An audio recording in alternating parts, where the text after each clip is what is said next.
नमस्कार मित्रों। भगवत चर्चा की सीरीज में एक बार फिर आप सबका स्वागत है। हम लोग आजकल नारद भक्ति सूत्र पे बात कर रहे हैं। 84 सूत्रों की इस भक्ति माला में 67 सूत्रों तक हम लोगों ने अब तक चर्चा किया है। आगे का 68वां सूत्र आज हम लेंगे चर्चा में।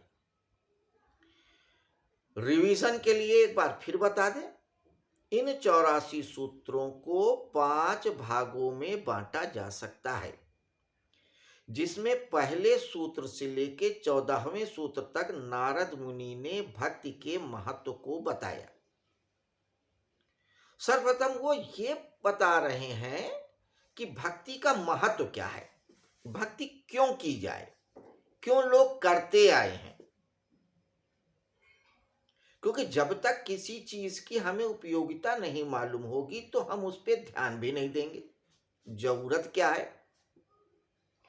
इसीलिए कोई भी ग्रंथकार जब कोई ग्रंथ लिखता है तो उसके उद्देश्य को प्रकट कर देता है शुरुआत में ही।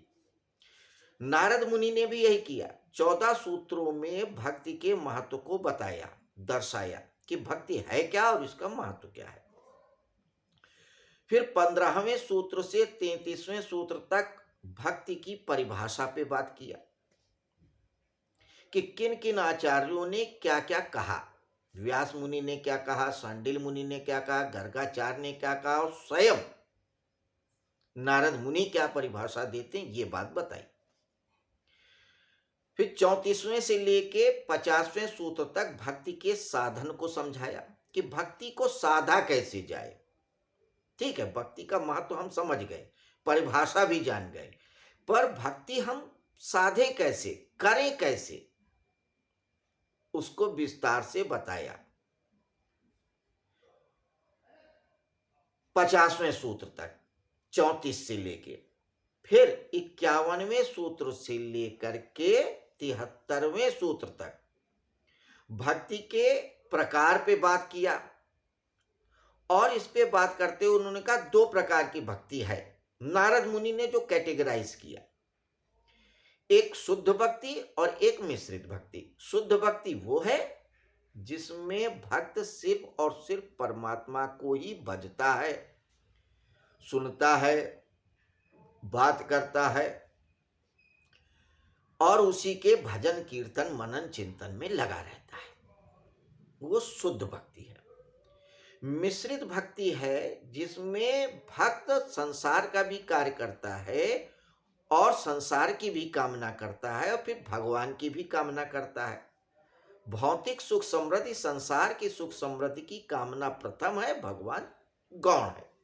यह मिश्रित भक्ति है। इसी पे चर्चा हो रही है। अब आज जो सूत्र ले रहे हैं वो थोड़ा महत्वपूर्ण इस दृष्टि से है कि जब व्यक्ति भक्त हो गया, अब मान लिया आपने 66-67 सूत्र तक आपने पढ़ा, अध्ययन किया, मनन किया और जीवन में उतार भी लिया। अब भक्ति थोड़ी थोड़ी सधने लगी है।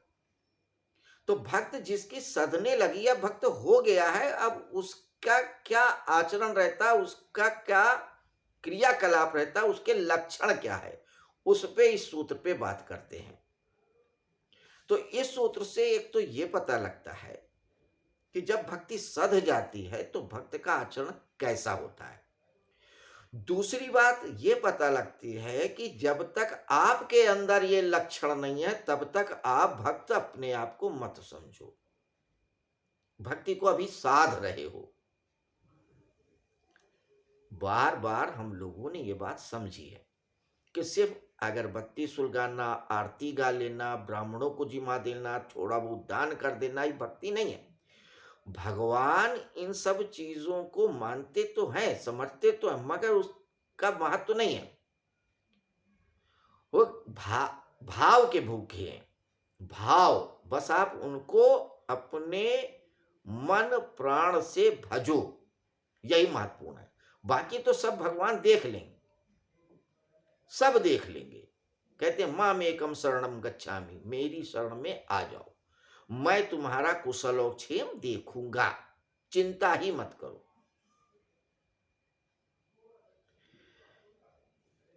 तो भक्त जो होता है, शुद्ध भक्त, जिसके पास सिर्फ भगवान के अलावा कुछ भजने को नहीं है, उसके आचार विचार कैसे होते हैं, आइए उस सूत्र को देखते हैं।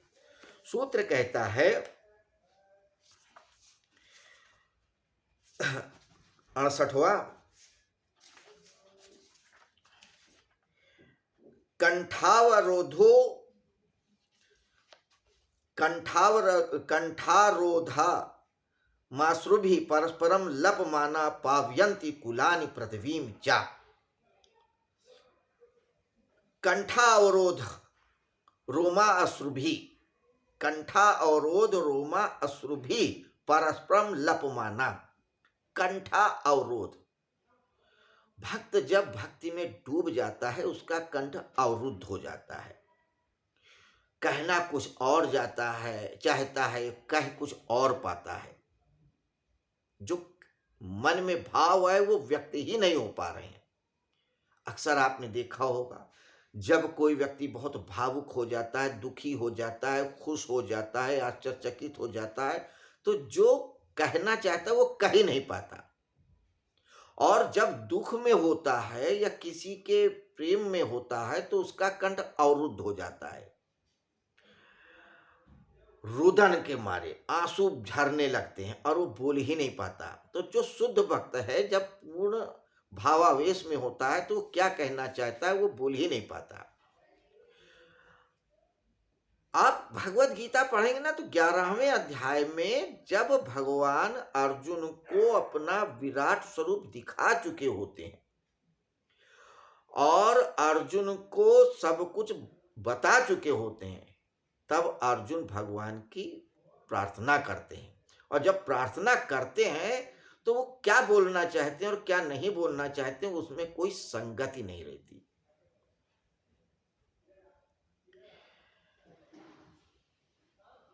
आपका स्वयं का अनुभव भी होगा कि भावावेश में ऐसा ही होता है। अगर आप भक्ति कर रहे हैं और आपके अंदर पूरा होशो हवास है कि अभी दुकान में क्या हो रहा होगा, ऑफिस में क्या हो रहा होगा, घर में क्या हो रहा होगा, तो आप भक्त नहीं है, भक्ति के दिखावे में है। तो कंठा अवरोधा रोमा अश्रुभि, रोम रोम पुलकित हो जाते हैं, रोमांचित हो जाते हैं। भगवत गीता के पहले अध्याय में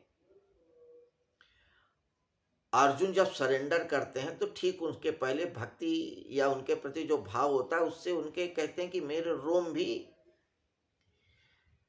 खड़े हो गए हैं, मेरे शरीर के रोंगटे खड़े हो गए हैं। तो जब भावावेश में होता है तो रोम रोम पुलकित भी हो जाता है और कई प्रकार की प्रक्रियाएं होने लगती हैं, अश्रु भी, आंसू आने लगते हैं, तो व्यक्ति या भक्त रोने लगता है, उसकी जबान लड़खड़ाने लगती, कहते हैं परस्परम लपमाना, जबान लड़खड़ाने लगती है, बोलने और सोचने और कहने में कोई तारतम्य नहीं होता। तो कंठावरोध रोमा अश्रुभि परस्पम लपमाना पावयंती कुलानि पृथ्वीम च। अब ये जो दूसरा भाग है सूत्र का, उसमें एक और बात कह रहे हैं कि ये जो भाव होते हैं, जो क्रियाएं होती हैं, जो लक्षण होते हैं और ये जो भक्ति होती है, उससे भक्त का तो भला होता ही है, उसके इस पवित्र आचरण से पृथ्वी और लोक भी प्रसन्न होता है, पुलकित होता है, आनंदित होता है और तामसिक वातावरण सात्विकता में बदल जाता है। तो पावयंती कुलान पृथ्वीम च, कुल और पृथ्वी को पवित्र करने वाला होता है। तो अब ये तो था शाब्दिक अर्थ। अब इसको अब आप थोड़ा सा जोड़ लीजिए कि इस 68वें सूत्र में नारद मुनि कहते हैं जब व्यक्ति शुद्ध भक्ति का आचरण करने लगता है तो उसका भक्ति में भाव इतना प्रबल हो जाता है कि उसकी जबान, उसके दिमाग में कोई कंट्रोल नहीं होता, आंसू बहने लगते हैं, रोम रोम पुलकित होने लगता है। उसकी समझ में नहीं आता है कि मैं क्या करूं, नाचूं कि गाऊं कि चुप रहूं कि बोलूं कि हंसूं, कुछ भी करने लगता है। चैतन्य महाप्रभु जब मगन होके गाते थे और नाचने लगते थे तो लोग कहते थे कि पागल हो गया है चैतन्य, इसके पेट में गोला यानी वायु बन रही है और उस गोले के प्रभाव से ये मदमस्त हो रहा है। रामकृष्ण परमहंस जब भक्ति के मूड में आते थे तो रोने लगते थे, गाने लगते थे, बेहोश हो जाते थे, कुछ ना कुछ बकने लगते थे, कपड़े अस्त व्यस्त हो जाते थे। ये लक्षण है। तो भगवान की भक्ति में व्यक्ति जितना लीन होएगा उतना ही वो अपने आप को भूलता जाएगा और सिर्फ भगवान ही स्मरण में रह जाएगा। तो ये 68वें सूत्र में शुद्ध भक्त के लक्षण बताए गए हैं। ये पैरामीटर क्यों बता रहा हूं या नारद मुनि जी ने क्यों बताया था अपने सूत्रों में कि अगर आप अपने मन में ये मुगालता या भ्रम रखे हैं कि मैं बहुत बड़ा भक्त हूं तो उसको निकाल दीजिए, शुद्ध भक्ति करिए और वही काम में आएगा। अगर आप भगवान को वास्तव में पाना चाहते हैं तो मित्रों ये थी भगवत चर्चा की सीरीज में नारद भक्ति के सूत्रों में 68वें सूत्र पे बात। कल फिर मिलेंगे अगले सूत्र पे बात करने के लिए। एक एक सूत्र को आप समझें, जीवन में उतारें, यही मेरी सलाह है या मैं कहूंगा आपसे। सिर्फ वीडियो सुन लेने, सूत्रों को पढ़ लेने से कुछ नहीं होगा, करने से होगा। करोगे तो खुद आपको फल मिलेगा। और फिर वैसे भी नारद मुनि ने ये कहा, विद्वानों ने कहा है कि भक्ति स्वयं में प्रमाण है। जब आप भक्ति करोगे तो आपको खुद प्रमाण मिल जाएगा कि कितना रस मिलता है भक्ति में। खैर तो मित्रों, अब आज की चर्चा यहीं समाप्त करते हैं। कल फिर मिलेंगे इसी समय, इसी जगह, इसी वक्त, नए सूत्र पे बात करने के लिए। शुभ रात्रि।